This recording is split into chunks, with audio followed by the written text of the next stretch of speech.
On June 5th, 1995, Akira Toriyama would officially call it quits by ending the original Dragon Ball manga. This will also correspond to the original Dragon Ball Z anime ending as well on January 3rd, 1996. But even though the manga was already ended due to Toriyama's own admission, Toei wanted more. They wanted to expand more about the Dragon Ball story and continue it to where they saw fit to end it. And thus, Dragon Ball GT went into production and was finally released in 1997. GT would have the proverbial time in the sun for a few months and officially end on November 19, 1997. And for damn near a decade, this was the official ending to the Dragon Ball anime series. Fast forward all the way to 2013 and we have the release of Battle of Gods and the introduction of a new form and a new concept of power called God Ki. The sequel, Resurrection of F, will be released 2 years later and would introduce another aspect of God Ki, Super Saiyan God Super Saiyan. And then finally on July 5th, 2015, the Dragon Ball Super anime series will be officially released. Now we can talk about what's canon and what's not and all of that in a future video, which is coming by the way.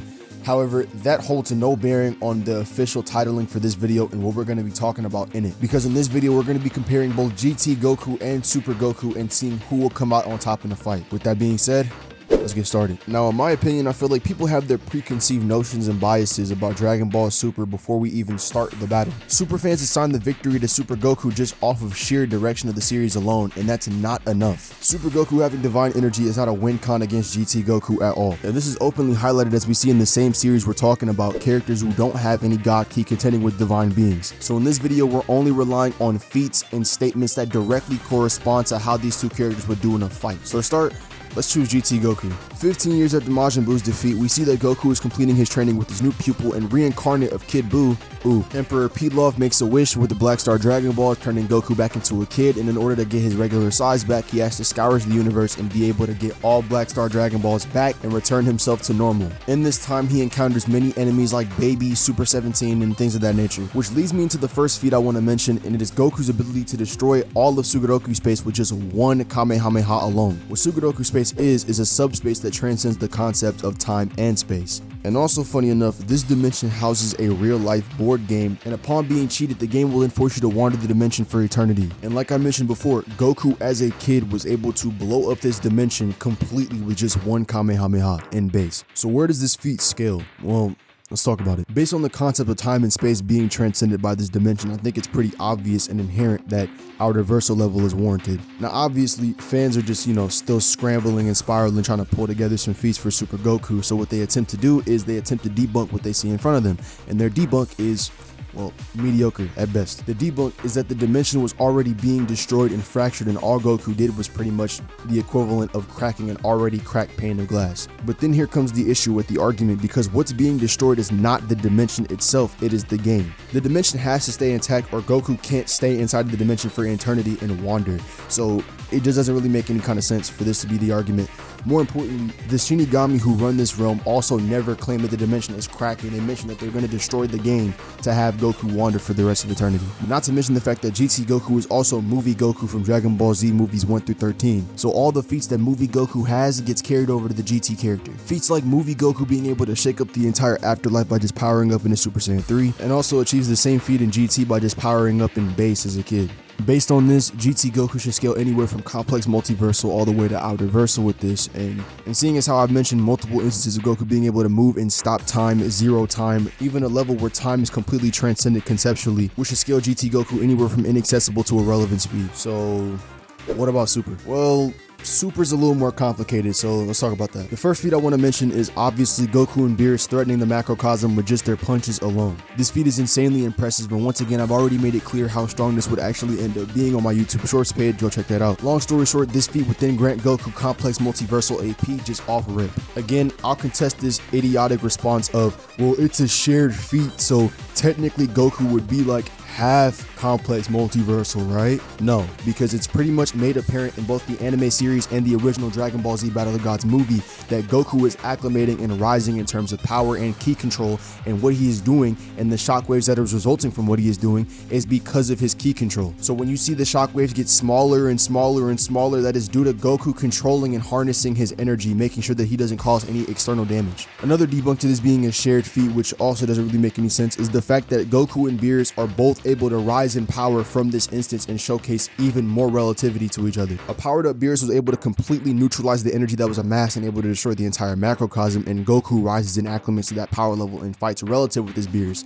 multiple times. Not to mention, it's verbatim stated in both the anime and the movie that they're hitting each other with the force to destroy the entire macrocosm. So yeah, no, this is not a shared feat. As for speed, well, that's another tricky situation as well. The first statement is obviously of Jiren being stated to transcend time. This would be due to him being able to break out of Hit's time cage very easily, and a lot of people love to have contentions with this. First of all, hacks being reliant on power have been a thing forever, at least, and honestly, anybody saying anything different just has not been around anime at all. The Almighty from Bleach, Limbo clones from Naruto, the Kienzan from Dragon Ball, GER from JoJo's Bizarre Adventure, these people and these hacks, right, have been strength reliant, and they're still hacks abilities. So sure, while Jiren's abilities is what set him above Hit and allowed him to break out of the time cage, that just sequences and proves the fact that Jiren is above time. Goku's also able to freely breathe and move in Trunks' erased timeline, just further showcasing that he is above time. So in speed, base Goku should logically be immeasurable, honestly. And that strength and speed should obviously get stronger and faster because of Goku's multiple transformations. However, these transformations are unquantifiable and cannot be numerically measured or numerically given a multiplier. So honestly, trying to get any kind of reach in terms of tiering without feats is not going to be beneficial for you.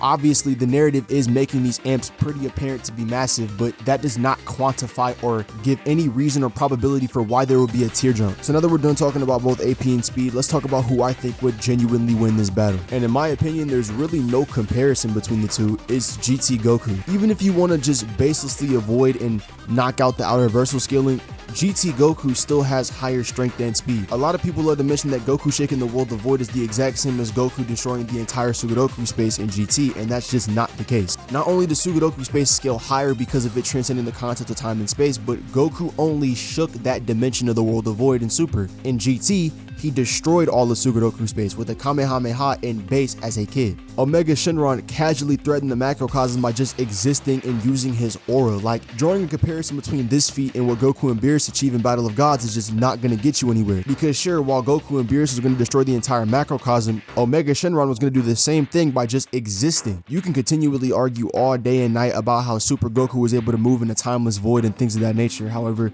again, GT Goku in base as a kid was able to achieve greater feats than that. The concept of time being voided in this dimension is way higher than just time being voided in the dimension. Like, it's not going to do anything. GT Goku even has a heightened adaptability that we haven't even seen in any other version of Goku before or after. GT Goku states that no attack will work on him twice, especially after seeing it. So like, I just don't understand why we're arguing that Super Goku is of this high caliber. Divine Key, God Key, whatever you want to call it, it's not going to close the gap between GT Goku and Super Goku. It will not make GT Goku weaker than Super Goku by any stretch of the imagination. I've seen even more Super fans coping and trying to come to terms with the fact that GT Goku wins by saying that like they call the macrocosm the universe in Super, but in GT it's miraculously different and only applies to the living world. But that's never been stated, shown, or even implied to be the case, so why are we assuming so? And even then, it's more contradicted by the fact that Omega Shenron was threatening the Kaioshin realm as well, so it would have to be talking about the entirety of the macrocosm,